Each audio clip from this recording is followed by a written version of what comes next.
Black cisgender heterosexual identified men are killing Black trans women.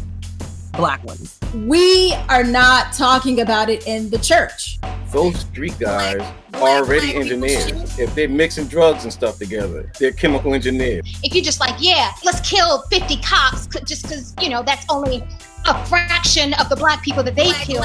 Wait, now you're talking about my wife. For those of you who are joining in, we are talking about just the housing in the Black community and owning property, why it's important, and how to get yourself in there. When I think of financial literacy, I just don't think of the classroom work. I think some of it is practical application. I'm scared, especially, you know, calling them to arms, talking about poll workers or poll watchers. That is rooted in history of voter suppression and intimidation. Joe Biden needs to make that a part of his educational platform. Call that shit out. I don't see much value in you speaking in tongues, and yet when you speak in English, you don't say nothing for my people. Many of the reasons why we're dying is because of the conditions we live under that cause our health to be so bad, and that cause it's the food, it's the water, it's clean that shit up first. When their fathers have prostate cancer, I had like a 150% chance of getting cancer, being diagnosed with cancer. I had a friend that did a raw vegan diet, 20 years remission, had thyroid cancer, never had surgery. I'm like, that's what I'm doing.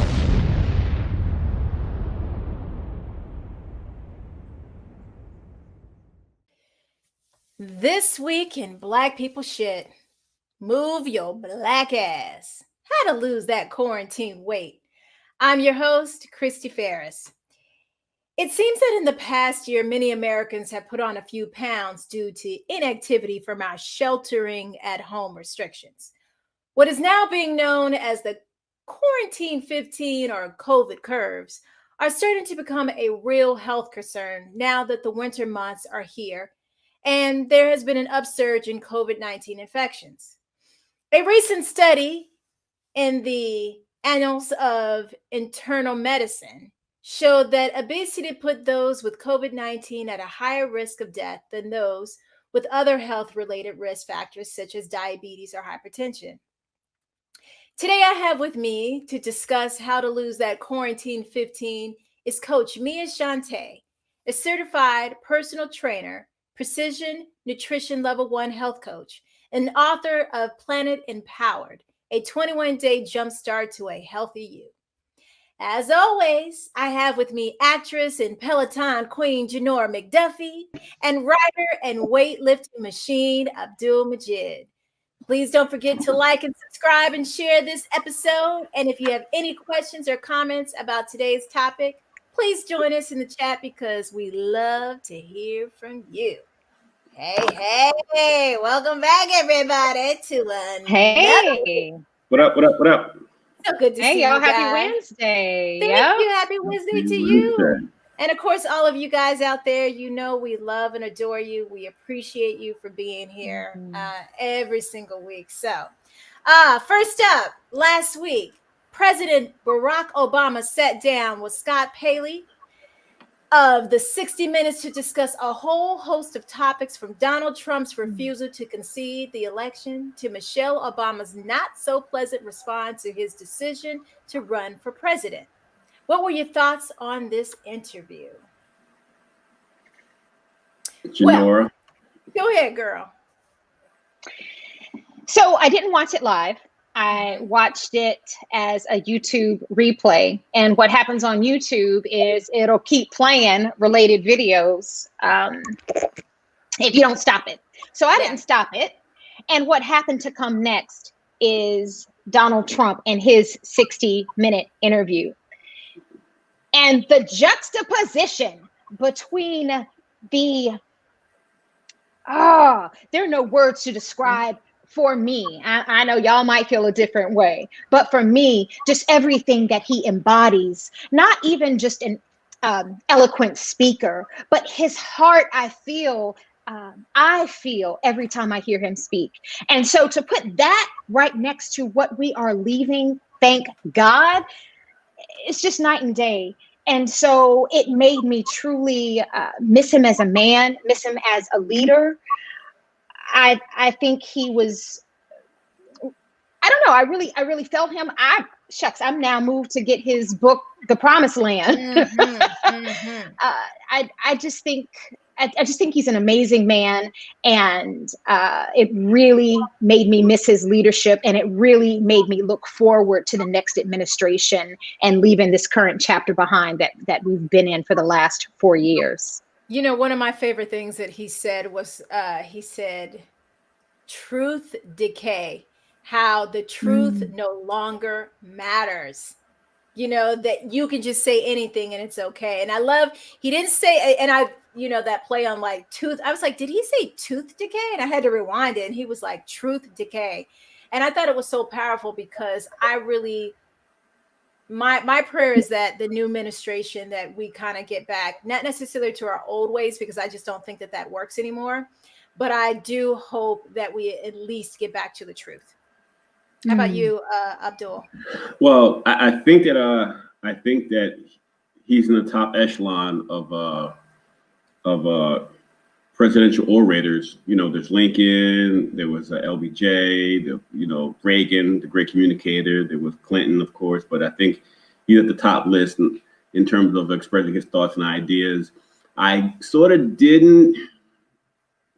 appreciated his candidness with regards to him talking about why he didn't talk about the president or Trump for the last 4 years, and certain issues pertaining to Black people, why he should have spoke out more often, things of that nature. So I did appreciate those things. I know that he's trying to, he's trying to get his book out there. I did almost like Janora. I went down this rabbit hole of watching several different interviews. The one with CBS in the morning, the one with a couple others, and then I read a few of them. Specifically, the one in the Atlantic, that was pretty long, and there's some stuff he said that I didn't appreciate with regards to Black men and Trump and things of that nature. But overall, he's a very impressive human being. I gotta say, he's very impressive in terms of how he presents himself, his grace. Even if I don't agree with all his politics or agree with all his opinions, just the mere fact of how he presents himself, I think, is a contrast to damn near everybody out there yelling and screaming and trying to talk crazy to get views and to get clickbait. He's one of the few right now who's been able to keep his grace and keep his composure, especially with all the pressure and attention that's been on him for however many amount of years. Yeah, it's interesting because he did bring that up. He said, yeah, a lot of people wanted me to be that person, but I chose to go a different route. So, all right. Moving on. Go ahead. No, I just adding on to yours. I said, I wish you would have. Yeah, I think we all do. I am so excited, Abdul, all those kind things that you said. I am going to record this particular moment in time in my heart for your comments about President Barack Obama. So this is already starting out to be a fantastic show.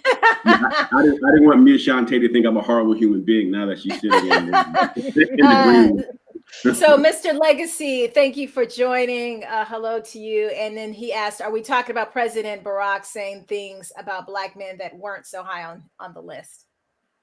Specifically, he said the reason why there were so many more Black Trump supporters than the last time, and he blamed it on rap music and money and videos and money and this idea of Trump epitomizes these things that are in rap music with the women and things of that nature.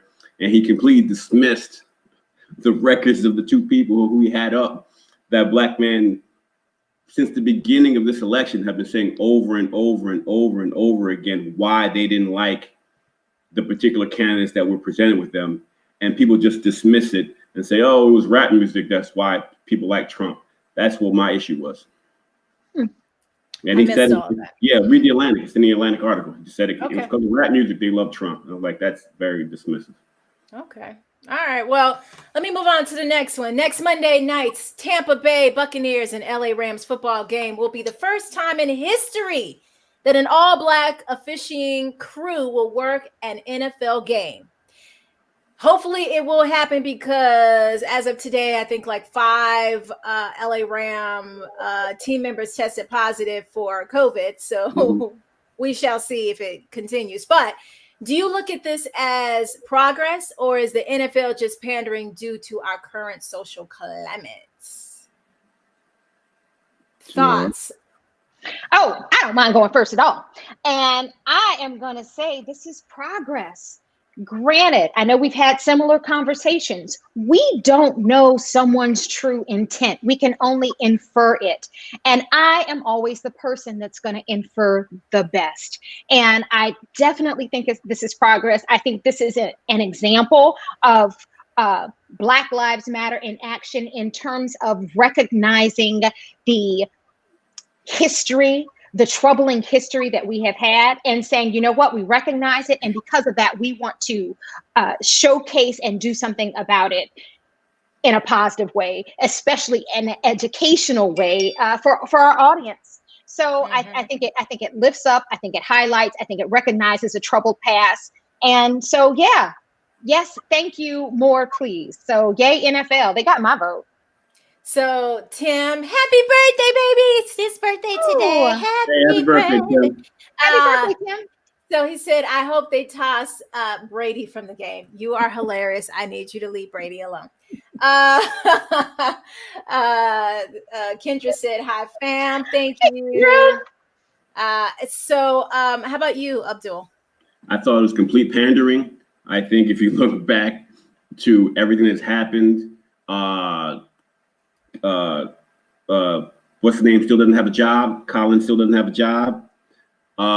We still have an epidemic low proportion of players, of coaches, Black coaches in the league. I think if you look at stuff like the Rooney Rule, that all you have to do is interview a Black person to pass this rule, because they have this rule to try to get more Black people in the NFL, coaching positions, what have you. I think if you look at the new rule that they just passed, where now if you put somebody on your staff as a coaching staff, or a Black person on your coaching staff, and they leave to go somewhere else, you get like a 3rd round pick, something to that effect. I think this is all pandering because of how bad they fumbled what happened with the kneeling years ago. And fast forward to what's happened now in the social climate, I don't believe that the NFL has any intentions of doing right by Black people. I think they just need them to run around and hit each other. Oh, Lord have mercy, Abdul. Christoph said, I think it is progress, but it's also pandering. However, I do think that pandering is sometimes necessary, though. Our community has to be able to take advantage of moments when they come our way. What is the progress? Explain to me the progress. The progress is what's happening tonight. I'm just saying, like, what do you want them to do? Nothing? Like, okay, we messed up so bad in the past, we're just not going to do anything to recognize or try to correct our past behavior. You got to have a step. No, but don't throw me crumbs. If you want to not pander to me, hire more Black coaches, put more Black people in positions of power. How about you? Yes. How about the fact that they've been trying for years to get a Black owner in the league, and the rest of the owners won't agree to it? I'm saying yes to you. And act like it's a big thing. I don't believe it's a big thing. I think those are all fantastic steps forward that we have to look forward to. But just because they're doing this referee Black night on Monday, doesn't mean that doesn't count for something. I feel like we should celebrate every step. And just to say, oh, that's just pandering. It is pandering. The only reason they're doing it is because majority of their players and the top performers in the field are Black. That's it. Mm-hmm. They need Black people to do something. That's the only. Here's a biscuit. Do this. That's all they're doing. It's nothing substantial about it. It's always so tricky when I come and do this show, because on one side, I mean, I don't even know if sometimes I even see it the way that you do, Abdul. Like, I always think, well, no, this is progress. And then you always give that other side that makes me go, oh, dang, maybe this isn't progress. And so it's always so hard to, I hope that we finally get to a place where it's not pandering, that it is something that we can celebrate and be positive, but that we're also getting more too. You know what I mean? That we get some more, that we get something else. But I do understand what you're saying. It's just, it gets, whew, Lord, I just don't want to be in that energy all the time. Legacy said, Abdul, don't wait long for Colin to get a position. His position is formed in a settlement. Can you name many companies that hires someone they settled with? Yes. Okay. Record industries, record execs do it all the time. They've had several settlements with different artists. Producers have sued them, and they've hired them to later on to work with. Television stations have done the same thing. They've hired people. I believe Gabrielle Union had a lawsuit with America's Top. Yeah, and the television industry will still hire her. She's still hireable. So yes, there's many. You can look into many. And look at now with Everest University with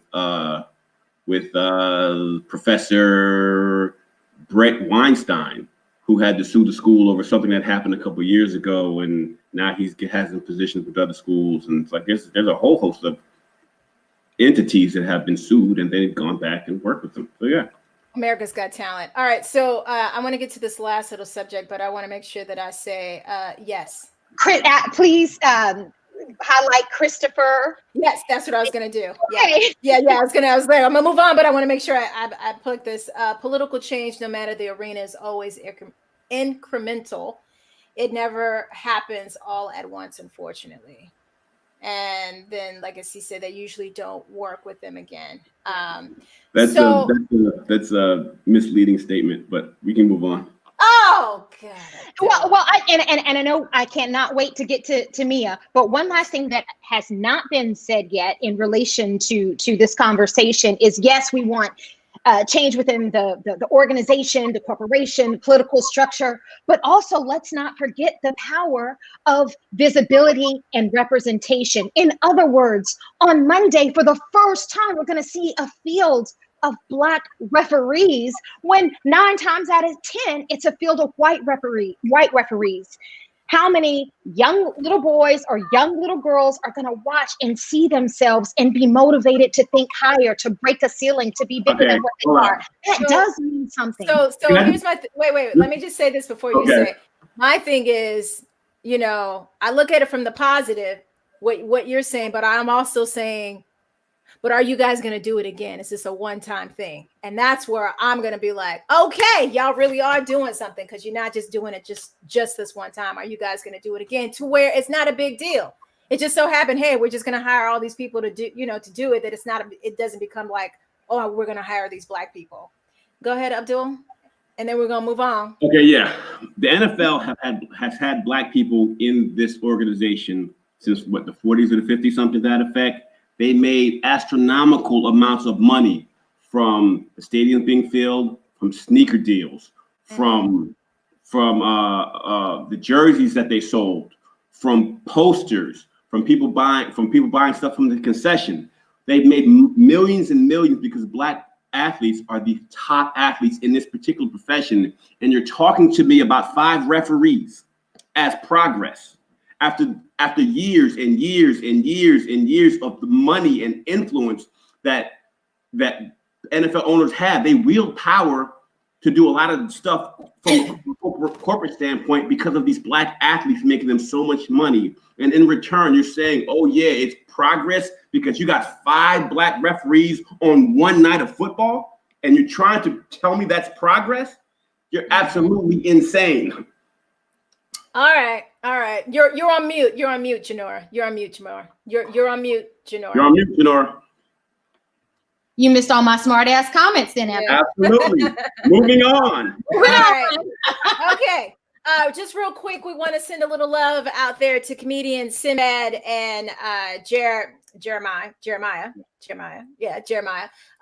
Jeremiah is a singer-songwriter who is in the hospital with COVID, and Sinbad had a stroke. All happened in the last couple of days, so we just want to send a little love out that way. But today, our guest, who was originally known as the vegan bodybuilding pole dancer, now spends her days helping women build stronger, more energetic bodies. After helping her mother drop 30 pounds, one second. Yeah, there we go. Drop 30 pounds and reduce the chronic aches and pains she was experiencing, Mia Shante's mission was born. and her Lift and Flow performance personal training company for women was created. Here today to give us a few tips on how to stay lean through COVID, please welcome Miss Mia Shante.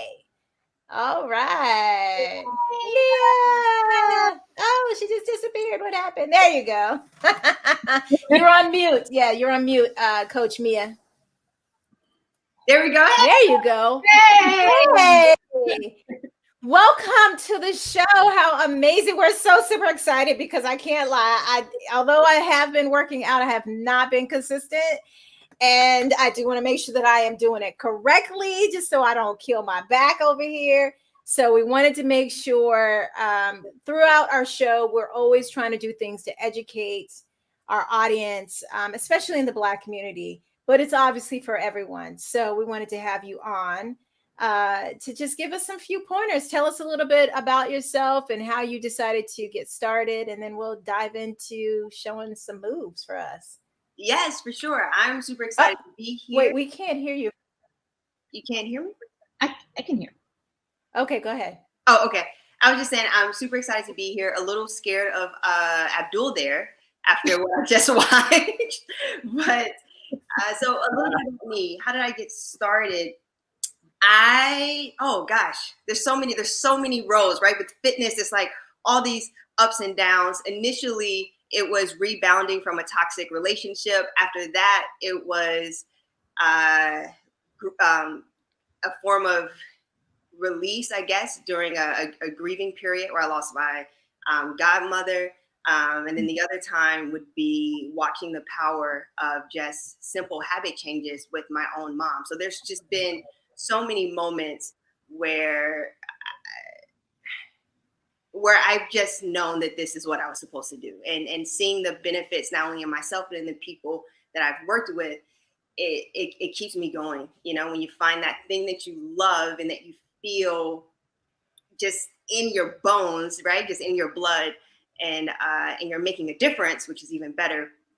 You just keep going. So it went from pole dancing, bodybuilding, triathlons, now powerlifting. So multi-sport athlete, and just helping women, especially because we prioritize everyone else except ourselves. So let me just ask the audience out there: is there a little bit of delay for her, or is she in sync? Because on my screen, she's a little delayed. Anybody? Janora, Abdul, or is she in sync? I can hear her fine. Okay, so she's in sync. Okay, great. I just want to make sure. So it's just on my end, which is I'm not important. I just want to make sure it's not delayed. Okay, so Janora, did you have? Okay, did you want to say anything? Yeah. Hey, girl. And congratulations on your journey, and especially congratulations on finding that brings you joy and that is in service. I mean, I think we all search for that and want that in life. And so to see that you found it and to feel you emanating from the screen is fantastic. So congratulations. And yes, girl, we are happy to have you, because I literally, like, no joke, like I've gained 19 pounds from March 17th till today. And it's painful to admit, you know, and especially in this entertainment industry, right, where so much of what people think of you is based on this and not this. But I also know that health and the way you look isn't just about your curves or your slimness. It is about health and longevity and feeling good, not just looking good. My biggest issue, however, is tied to the mental game and getting started. Do you have any suggestions about motivation to get you started? Because I swear, when I'm in my funk, I'm in my funk. Don't try to get me out. Don't try to talk me out from under my rock. But you got to get up and you got to get out. So what do you tell your clients and the women that you work with to begin? That's a tough part. And a lot of it is because we are looking for motivation, and the reality is it's probably not there, right? And so that's where we just have to do something and start moving, whether that's going for a walk, whether it's putting on your favorite song and dancing, but you just need to get moving. And once you start, the body loves movement. We're animals, we're meant to move. So it's just starting. Even if you just roll around on the floor, like, it doesn't matter. You start to move first, right? Get that going. And then as far as making it a habit, is one of those things that you just have to schedule, even if it's once a week, and being okay with that and knowing that that is consistency. If you're doing something once a week, every single week for 12 weeks, that means you have been consistent doing that for once a week. But what happens is, because we're not doing 2-a-day trainings, because we're not working 5 to 6 days a week, the way boot camps tell us to do, the way these IG fitness models tell us to do, then we feel like, okay, well, what I'm doing isn't worth it. I only did it once this week, so let me beat myself up and not do anything else the next week. So my advice is to, one, start, and two, unlearn everything anyone has ever taught you about fitness, and just be okay with moving, and make it your goal to move every single week. And then from there, you can focus on, how does that movement look, right? Is it cardio? Is it strength training? But you're not going to dive into those details until you make the first step. I like that. Abdul?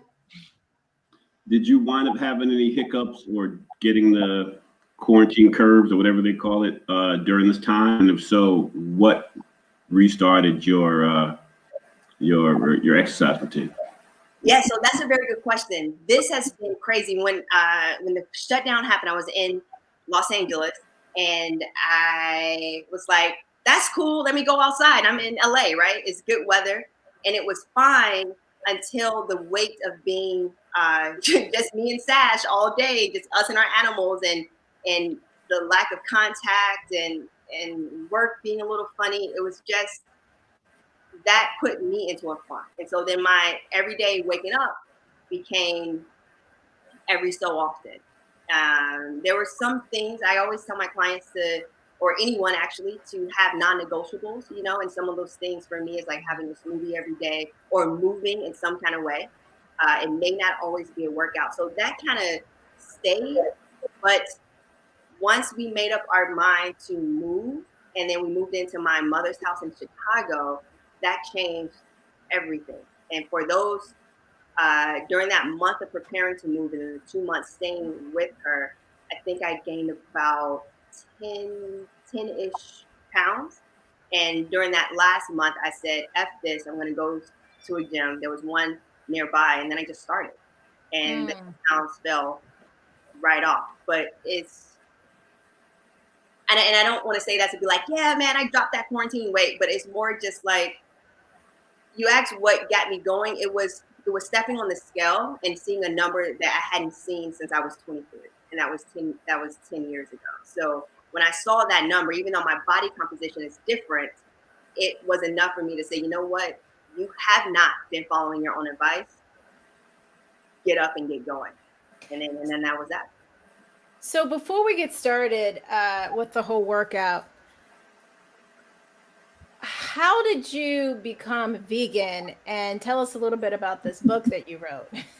Oh, well, the book, Plant Empowered, a 21-day Jumpstart to a Healthy You, is a 21-day meal plan, complete with grocery lists and recipes, all that I've used in the beginning part of my journey. So vegan, I was vegetarian first. I was inspired by an interview where the guy, oh my gosh, I can't remember his name now, Marcus Patrick, yes, said the foods he ate represented violence and cruelty. That immediately God just removed the desire for meat out of my body at that time. And then vegan came 4 years later for a similar reason.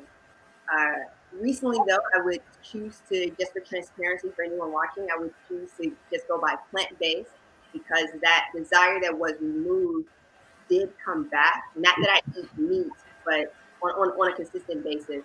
But there has been times where it has entered my diet, and I believe in honoring whatever it is. desiring. But most of my diet is still I would say like 97% of it.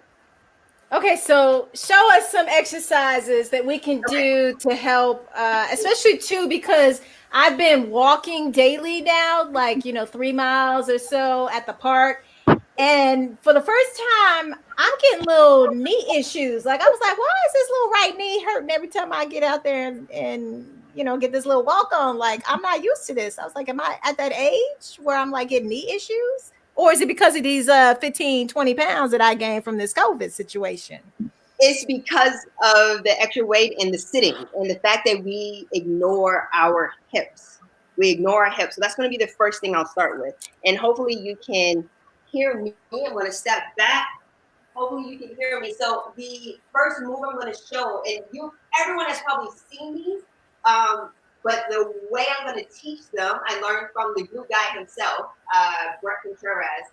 This glute bridge is one of the easiest, most pain-free movements that you can do to target your butt. So not only will it make your butt look nice, right, in those leggings and those tights and that dress and everything, but as your hips get stronger, it takes the pressure off your knees and off your back.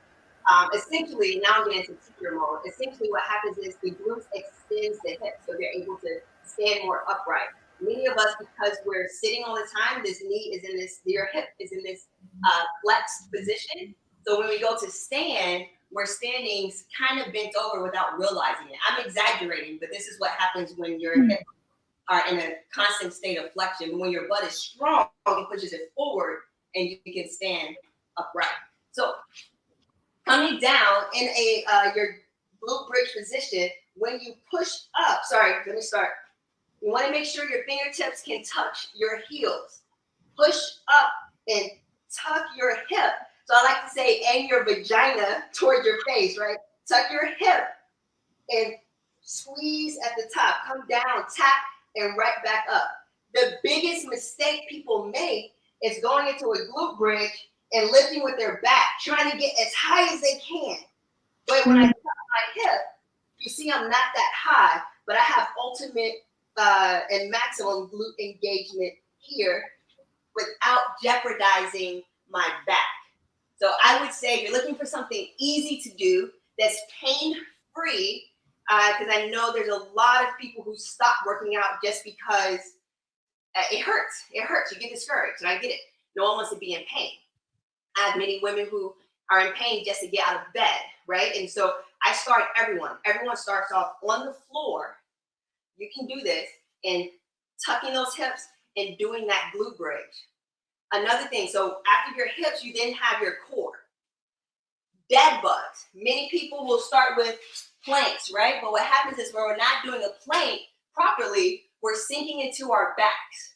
And now we have this pain here again, and we're wondering why exercise hurts. So instead, I want you to do a dead bug or a version of it. You're lying down flat. Your back is flat on the ground, super flat. I mean, you shouldn't be able to stick your fingers underneath your back. Start with your knees in a 90-degree angle, feet apart. Don't cheat. Keep them apart. And then slowly take them away from you while keeping your back flat. You may notice when you first start that you can only go just a little bit, but over time, you'll be able to fully extend. That's not your goal today. Don't start here, because if you do, your back will arch. So back nice and flat, take your feet away from you, just here. Pressing that back flat into the ground as hard as you can. And when you do that, if you try it right now, if you can do this on the floor, you'll feel your whole abs tighten up. And when you feel that, that's when you know that you're doing it properly. So those are the two exercises that I start everyone off with. They're not going to cause any pain at all if you take your time. And now you're able to get your hips and your core strong, which means when you go to do squats, go for a walk, go for anything, you're taking less pressure off your joints because the proper muscles can support you. The other movement I'm going to show you today is actually the squat. And the reason for that is because a lot of people get knee pain when they do it. Let me just lift this up a little bit. Okay. When you're doing, this is Lena. Jay knows Lena. So when you're doing your squat, many people, let me step away, will squat here. And you see I'm going into my knees and I'm kind of rounding my back a little bit too. The reason we're doing that is because we're afraid to sit back that we may tumble back. So I like to use a couch or a chair, use my hands as a counterweight, press your hands away from you, stick that ass back. I like to say, bump that car door. Everyone knows this. You bump that car when it doesn't close all the way. Bump the car door and then aim all the way back. And it's okay if you plop. That's fine. There's cushion here. You're not going to hurt yourself. So here, press, boom, rock slightly forward, push from that butt. And when you come to the top, there's that tuck again. Tuck that pelvis under. Don't come to the top like this. Because you see, we're back in that arch. So pressing the butt back, sit, rock it in, tuck, all in the hips. And those are the biggest three. If you want me to show you more, I have exercises for days. We have a question. Someone asked, do you have any ab exercises for a weak neck? That one that I was just doing, my neck was lifted because I was talking. You can just rest your head right on the floor. Ooh, any more ab, because that's where I need the most. So any other ab work that you can? I have another one that is core and cardio. And these are bear crawls. You're going to hit your thighs with them too. So coming down on all fours, knees behind your hands, lift your knees off the ground and take tiny movements. When you're doing this, you're squeezing. Abs are tucked, you're squeezing your belly button to your spine. Small movements forward, small movements backward. And when you're doing that movement, you're working your entire pillar. So now you have your shoulders getting stronger, so you can lift things and not need a guy to come help you out. And you're getting abs tight, hips, and thighs. So that's another good one. And those dead bugs that I showed you, you can turn them into strength by going back and forth, or holds by holding them out. And so, but these are also good for men too, as well, right? They are good. They are good for men. Yes. Okay. Yeah. I was just asking. Some of these too. Okay. Okay. Cool. Let me see. Kendra said, Jay, we need to add those squats to our Sunday rides. You're on mute, Janora. So the thing that has gotten me moving in this state is we got a Peloton. And even though we did get a Peloton, shucks, when that dark cloud of just feeling like shit is over you, like even a Peloton bike ain't gonna get you moving.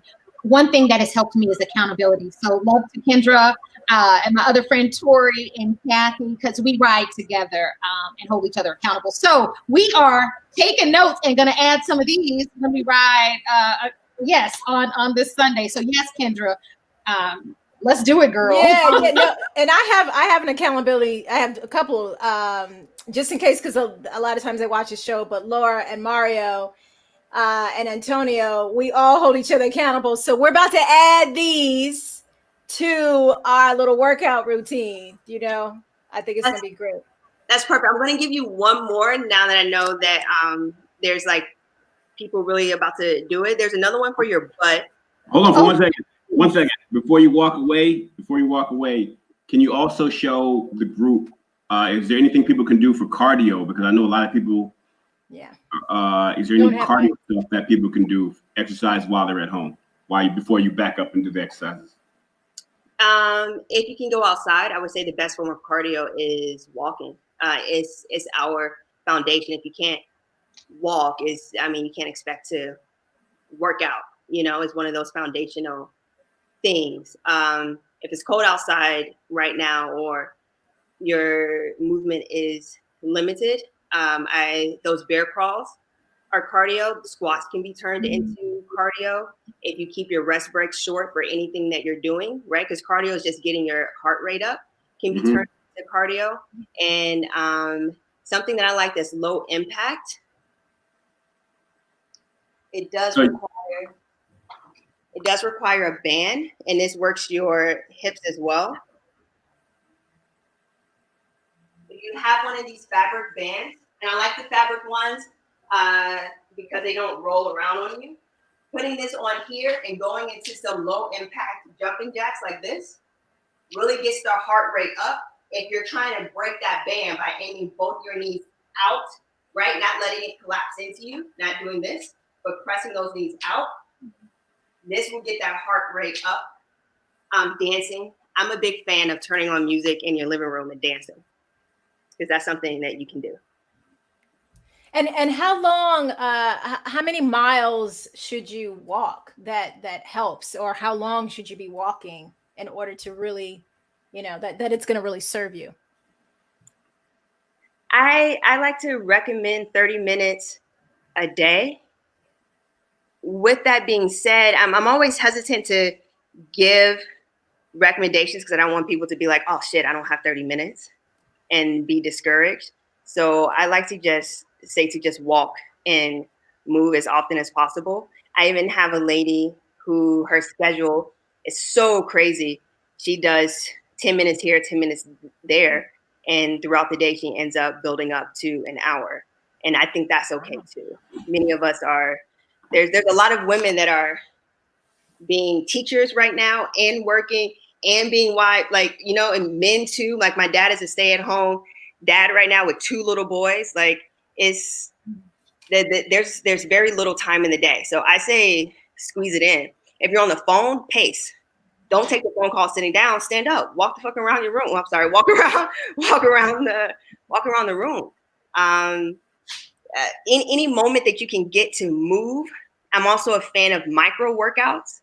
I'm giving you guys everything today. I'm also a fan of micro workouts. That's where you take 30 seconds or less even to do a movement. Let's say hey, that's my mom. Walk is the best. And let's say that you do every hour on that hour, you do 10 push-ups, 10 squats, 10 sit-ups, 10 leg raises, 10 dead bugs, 10 glute bridges, right? But if you're just doing that, when you actually count that up at the end of the day of an 8-hour workday, you've done 80 reps. So my advice to people who are still looking for that routine is do what you can and do it as often as you can, and be okay with that. And when you're ready and able to do more, do it. Okay. What are your thoughts on the higher impact exercises, the stuff like the calisthenic stuff they do in CrossFit, like burpees and like box jumps and the plyometric stuff that get it done? Is that something that you would suggest for people to do, or is that something that experts should do when people should just stay away from it? That's not true. That depends on the coach. If you have a good coach that can ease you into it and teach you and have you start at your level, then I would say go for it. The problem with many of those programs is that they're usually group based. And because of that, you end up trying to keep up or match someone else. And you're not really getting programmed for your body. And this does not go for every program, but many of them I see, like these are the women that come to me after they've been beat up from, injuring their backs doing deadlifts. So I do think that it depends on the coach. And if you aren't already walking, do not expect to go and start doing snatches and all kinds of crazy things. So start with your foundational movements first, which is a lunge, a squat, a plank, your glute bridges, walking. If you can do those things, then find yourself a good coach and have fun with the high impact stuff. So I think those movements are fun and beneficial if you have a good coach. And do you do your classes online as well for the people who could be in different parts of the world? I'm sorry? I only do personal training for the reason that I just said, because I'm working with people who have been beat up from group classes. So I do one-on-one and customize to the individual based on what they need, based on their schedule and their lifestyle. And so if they are doing personal coaching, is it online as well, or is it just in person? It's online. No, I'm 100% online. 100% online. Okay. All right. And I know you expertly whipped out that band and showed us some exercises. What if you don't have any equipment? Is there anything you can grab around the house to kind of help with if you need resistance or anything like that? Okay, so for the beginner right? Because usually if you're an intermediate lifter, you probably aren't watching this. But for the beginner, your body weight is huge. Outside of that, I would say grab one of those big giant handbags, put some water bottles in them, and then there you go. Hug that up, and you can do squats with that. You can do lunges with that. You can deadlift those. You can roll those. That's usually what I have my ladies do. They grab a handbag, we stuff it with cans, water bottles, and we get to going. Okay. Okay. Good idea. I love it. I love it. If you are, let's say you're a teacher and you're sitting at a desk or anything where you have to work at the desk all day long, can you show us an exercise that someone can be doing while they're sitting for their legs or for their arms? Anything like that if they're sitting at a desk or sitting all day? Yes. So you don't want to move this? No, I'll leave this here. The first thing I will say is take advantage of your pee breaks. As soon as you go into the bathroom, why don't you knock out 10 squats on that toilet? Huh. I mean, I would take advantage of that of that break because you're getting up and going anyway. So that's a good moment there. Or you could turn around to the sink and knock out some incline push-ups. So that's my first. I always say take advantage of the time that you're already getting up. And then secondly, if you're sitting down, anything that you're doing, can I angle this right? Anything that you're doing, I mean, more than likely you're focusing on your work, but any kind of lift where you're lifting from those low abs works just fine.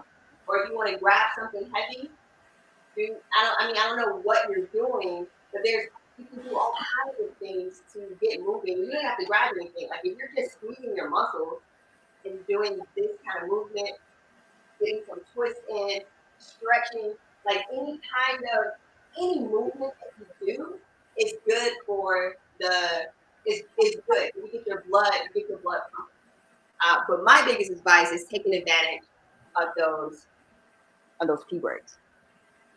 What do you say to because I hear the commentary a lot from women that they don't like lifting weights because they don't want to get too bulky or too big or but I read in different periodicals that you need weight bearing exercise to gain muscle for the structure. You just don't want to do constantly calisthenics till you get sort of atrophied or anything like that. So is that something you believe in, or do you believe that women should not lift weights? Should they lift weights? Like, what are your thoughts on the whole women lifting weights thing?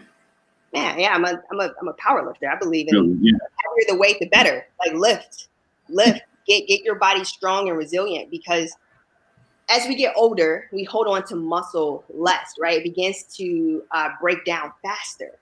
But the more you have, the denser it is, you get to slow that rate.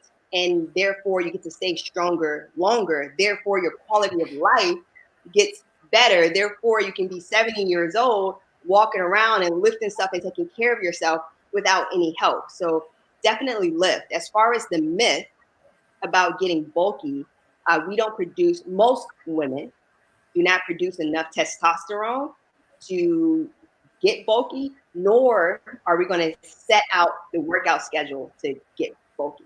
The amount of effort you would have to do, the amount of protein you would have to consume, and any other supplements, it won't happen. Let's see. What's the best way to minimize soreness so you don't get discouraged and break your routine? That is a good question. Yes. Start slow. Most people get really sore when you jump right in thinking you're your same 20-year-old self, or you're the same person. Jay, like if you were to start working out like how you were probably before the weight gain, right? Before March, it would be like you can't compare to that. When I started going back to the gym after taking a few months off, I started slow. I only did 2 sets of everything, whereas I'm used to my volume being 4 to 6. You start off slow so you don't beat yourself up. 1, 2, eat your vegetables, eat your fruit, 3, sleep. That's like go slow, eat your plant food raw if you can, and get some rest so that you can recover. And magnesium. I forgot about that one. Supplement with magnesium. Magnesium. Huh. Yes. Huh. Okay. Yes. I was Supplement definitely with not thinking magnesium. that. Calm. This was is a good. I'm sorry, say that again. Calm, you can get at, I think they even have it at CVS. Calm is a great magnesium. My personal favorite, but it's a little bit on the pricey side, is from Bioptimizers. They have a good magnesium. Those are the only two that I recommend. And what does magnesium do specifically for your body, for those who are familiar? Relaxes.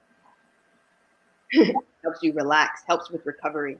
Stress, if you're stressing, magnesium. You're about to get a headache, magnesium. Need help going to sleep, magnesium.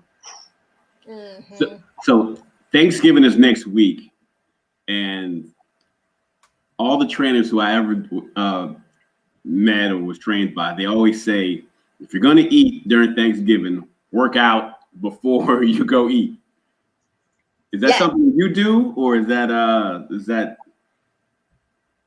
Yes. How many hours before do you do it? Like, is there any particular routine that you have? Okay, so here's the thing. This only makes sense if you've already been consistently working out, right? So I would say start now. Thanksgiving is next week, so get going now.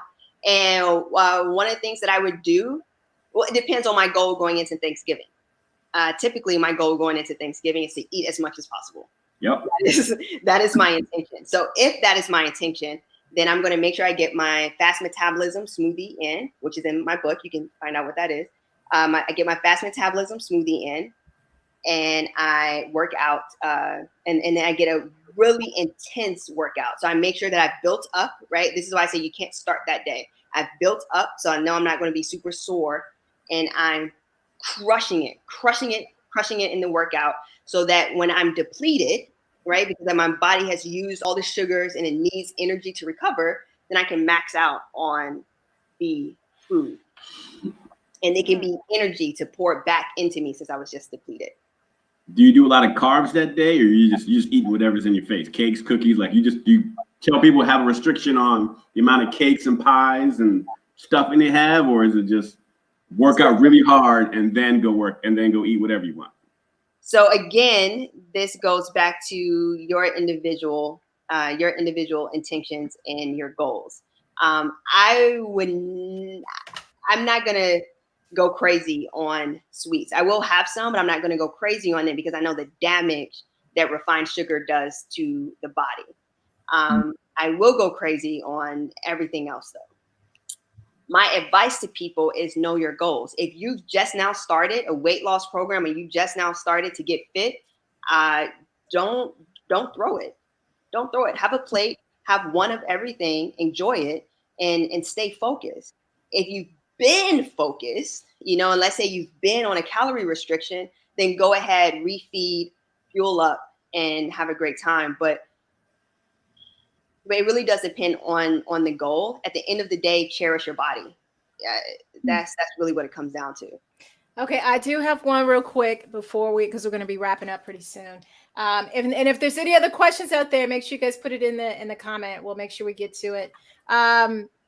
So as we've gotten older, it's that lower little belly portion of stuff is just so hard now.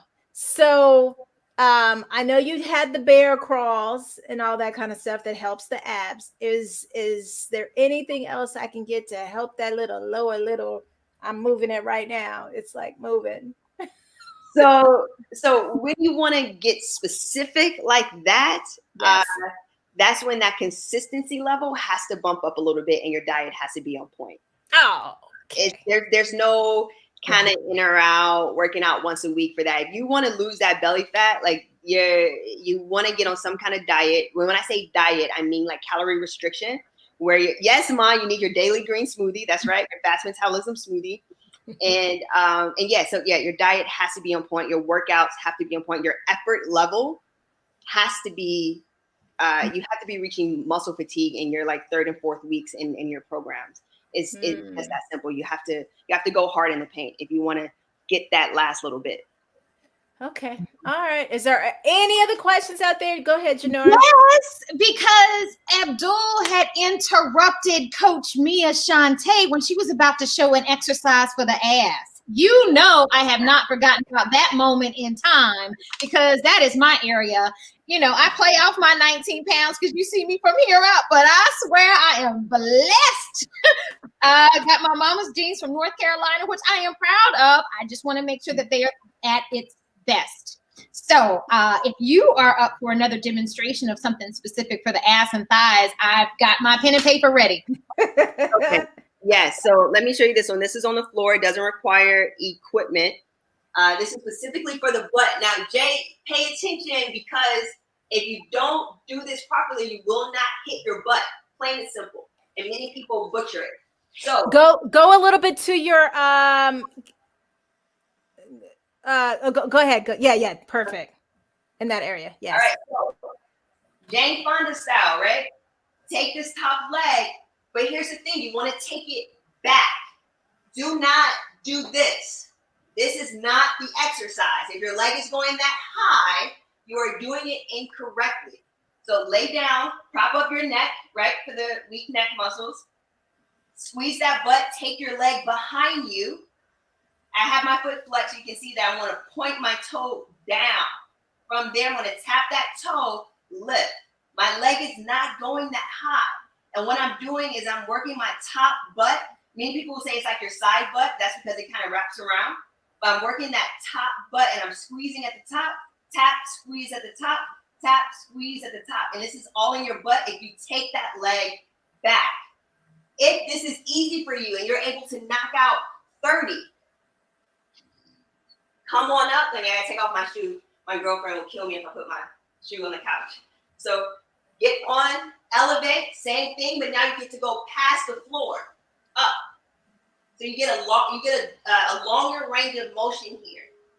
And if you combine them, do like 15 on the floor, 15 up here, hold it at the top for 15 seconds. The burn is serious. It's so hard because I do that in my bar class. I have the mirror, and that sucker, I'll be like, oh, Lord. But it do feel good in the end. It's amazing. And you can throw a band on if you do have one. If you're working out at home, if you don't have bands, you're missing a really incredible opportunity to build strength. I love it. And that way you're not buying like this heavy equipment stuff. You can start with the bands. I love that. Wow, this was so good. Abdul, did you have anything else that you wanted to say? No, I like the questions. Thank you for coming. I had a question about plateauing, but that's like for advanced people because, you know, after getting past the, after you start working out and weight when the gyms open back up, at a certain point, you're trying to get back to, I'm like, for myself, I'm trying to get back to my pre-quarantine squat weight. And I'm sort of like getting harder to get past that number.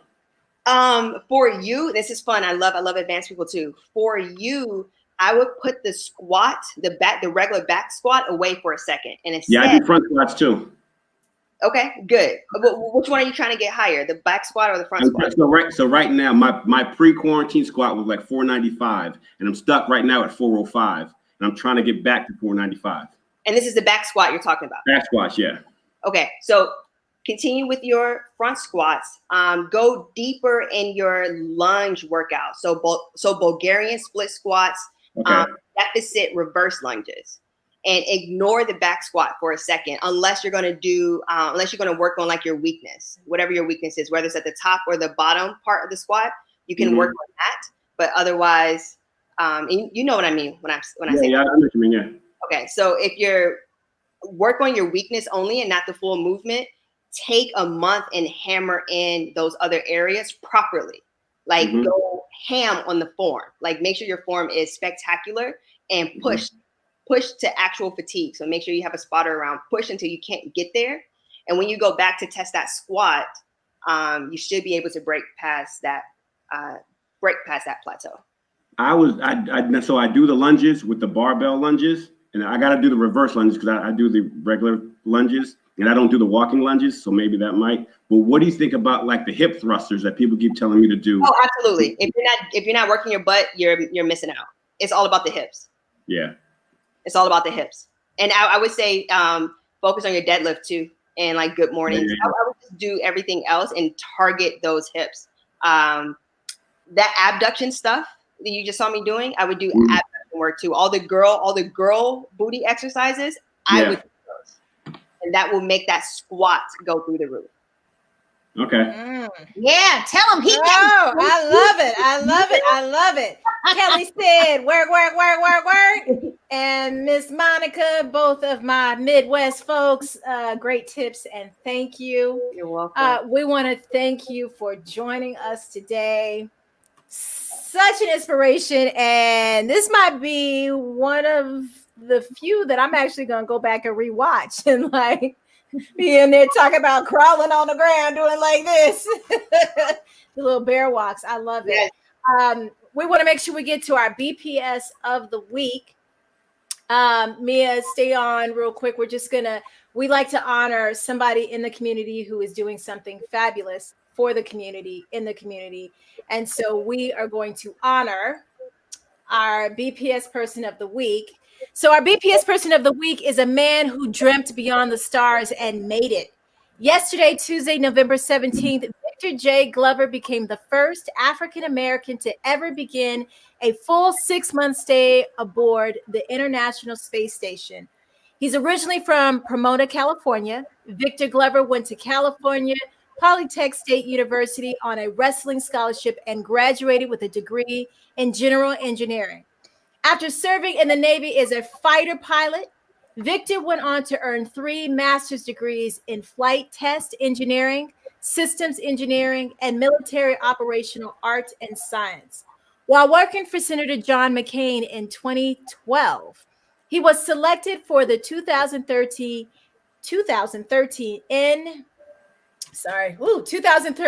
NASA Astronaut Group 21.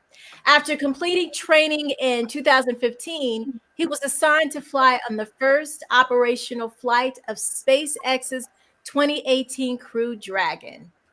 In the history of NASA, more than 300 astronauts have been sent to space, but only 14 of them were Black Americans.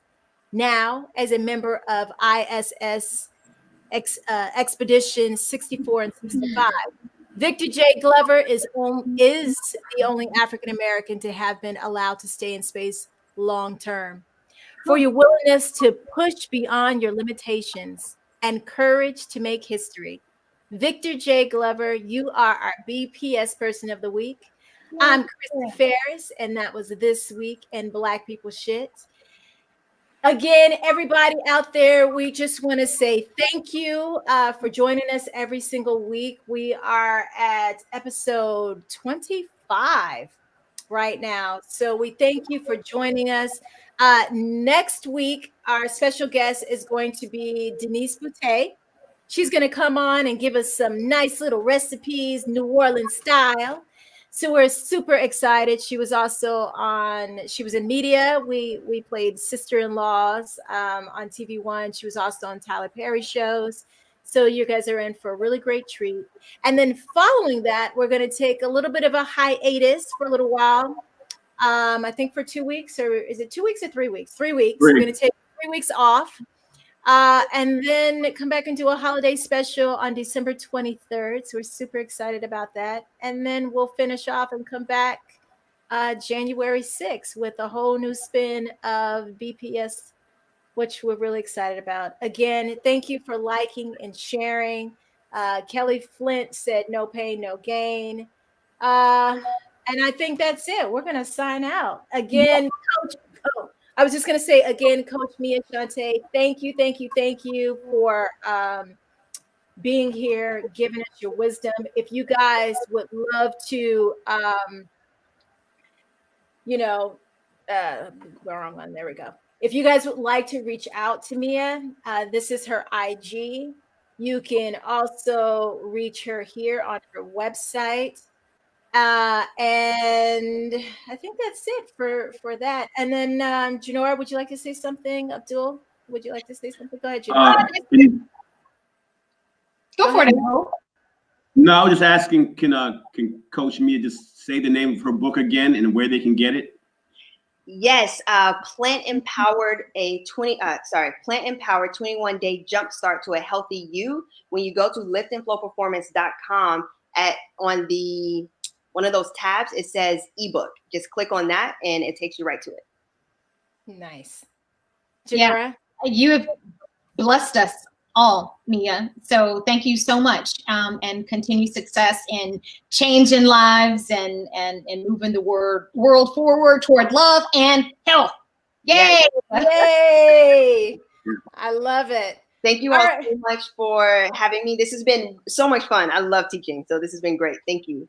I love it. Well, definitely reach out if you guys are trying to get that little workout in.